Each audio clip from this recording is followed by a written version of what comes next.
जय हिंद साथियों। आज मैं आप सब लोगों से बात करना चाहता हूँ। एक छोटी छोटी बातें जो आप ऑब्जर्व कर रहे हैं और समाज में देख रहे हैं कि समाज हमारा किस दिशा में जा रहा है। जिस समाज में समतामूलक समाज की स्थापना करने के लिए भगवान बुद्ध ने अपना सर्वस्व जीवन लगा दिया, बाबा साहब ने, संत शिरोमणि रविदास जी महाराज ने और बाबा कबीर ने और स्वामी विवेकानंद जैसे श्रेष्ठ संत और महापुरुषों ने समाज में समतामूलक समाज की स्थापना करने के लिए, भाईचारा बनाने के लिए और जो संदेश दिया कि मनुष्य सब बराबर है, ना कोई छोटा है ना कोई बड़ा है। लेकिन फिर भी अभी ये ब्राह्मणवादी व्यवस्था जो कुछ लोगों को श्रेष्ठ बताती है और कुछ लोगों को कहती है ये निम्न स्तर के हैं, निम्न प्राणी है, वो मनुष्य में भेद देख रही ऐसी व्यवस्था का आज बोलबाला बढ़ रहा है। और यह व्यवस्था हमारे पूरे मानव समाज को प्रभावित कर रही है कि जिसमें मानव में भेद बता रहे हैं कि ये इस जाति का है, ये कार्य नहीं कर सकता है, ये इस जात में जन्म हुआ, ये कार्य नहीं कर सकता है। लेकिन ऐसा नहीं होना चाहिए। ये एकदम गलत है कि यह व्यक्ति यह कार्य कर सकता है, यह नहीं कर सकता है, वो भी जात के बेस पर कि ये इस जात में पैदा हुआ। पहली बात तो बड़े बड़े संत महापुरुषों ने जाति को एकदम नकारा है। जो भारत के निर्माण में जिनकी भूमिका रही, जिनकी बदौलत से आज भारत का अस्तित्व है, इन महापुरुषों ने जाति को नकारा है। तो किसी को भी जाति के आधार पर नहीं अलग करना चाहिए। ज्ञान, अगर इसमें ये कोई कार्य करने की क्षमता है, ये इसमें स्किल है, तो वो कार्य वो कर सकता है, अच्छे से कर सकता है, तो उसे करना चाहिए। और जब वो समाज के सामने कर रहा है, जिसके सामने कर रहा है, ये तो इस समय समाज प्रतियोगिताओं से घिरा हुआ समाज है कि आप यदि बेस्ट देंगे तो आप लोगों को अच्छी सेवा देंगे, अच्छा कार्य करेंगे, तो लोग आपको फॉलो करेंगे और आपकी बात को सुनेंगे और आपको प्रमोट करेंगे। यदि आप नहीं कर रहे तो लोग अपने आप दूर हटा दिए जाएंगे। तो मतलब प्रतियोगिता का युग है जिसमें गला काट प्रतियोगिता है। कोई भी क्षेत्र हो, परीक्षा हो, पढ़ाई हो, बिजनेस हो, या कोई धार्मिक कार्य हो, या कोई समाज का हो, राजनीति हो, समाज सेवा, सब में प्रतियोगिता है। यदि कोई श्रेष्ठ है वही सरवाइव कर पाएगा।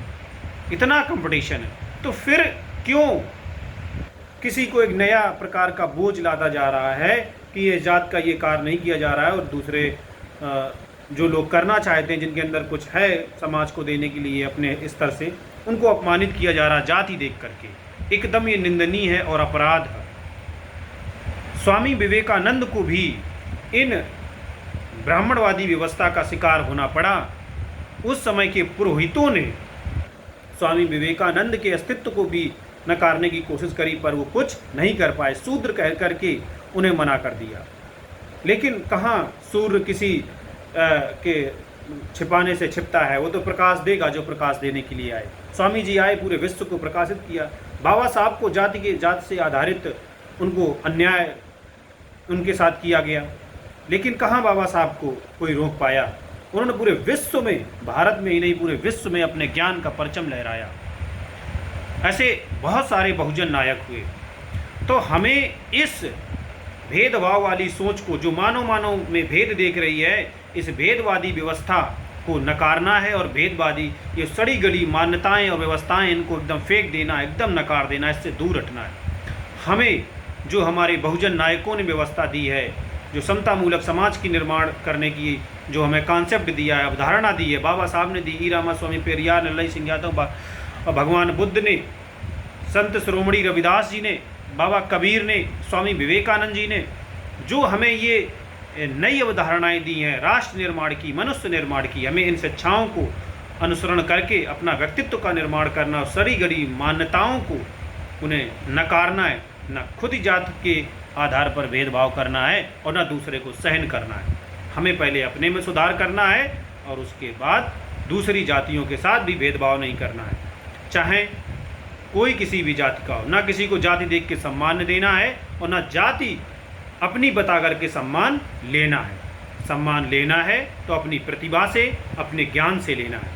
तो हमारी आप सभी दोस्तों से यही विनम्र प्रार्थना है, अपने बहुजन नायकों को पढ़िए, ललई सिंह यादव को पढ़िए और ई रामा स्वामी पेरियार को पढ़िए, भगवान बुद्ध को पढ़िए, स्वामी विवेकानंद को पढ़िए और बाबा साहब को पढ़िए, संत शिरोमणि रविदास जी को पढ़िए, बाबा कबीर को पढ़िए। ऐसे सैकड़ों महानायक हैं, उन महानायकों को पढ़ करके महात्मा ज्योतिबा फूले, प्रथम शिक्षिका सावित्रीबाई फूले फातिमा से, ऐसे महान पुरुषों को पढ़ करके अपना मूल्य निर्धारित कीजिए। सड़ी गली किताबों को पढ़ करके अपने दिमाग में कचरा ना भरे, संविधान पढ़ो, आधुनिक शिक्षा ग्रहण करो और इन मूर्खवादी व्यवस्था और मूर्खों के चंगुल से निकलने के लिए बाबा साहब की शिक्षाओं को फॉलो करो और बाबा साहब के सपनों का भारत निर्माण करने की कोशिश करो। इस भारत को बचाने के लिए बाबा साहब की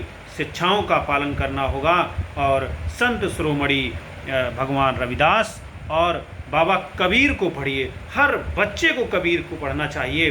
कबीर ऐसे व्यक्ति हैं कि जिनको पढ़ करके आप अपने जीवन को इतना सुंदर, इतना अच्छा बना सकते हैं कि आप किसी को पढ़ के उतना अच्छा नहीं बना सकते जितना आप बाबा कबीर को पढ़ सकते हैं। और भी महापुरुष हैं, बहुत अच्छे अच्छे महापुरुष हैं, पढ़िए उनको, लेकिन कबीर को जरूर पढ़िए। ऐसे मानववादी विचारों को अपने दिमाग पर रखिए और इंसान में भेद नहीं देखना है। जय भीम, नमो बुद्धाय, जय शिक्षा, जय स्वामी विवेकानंद, जय भारत।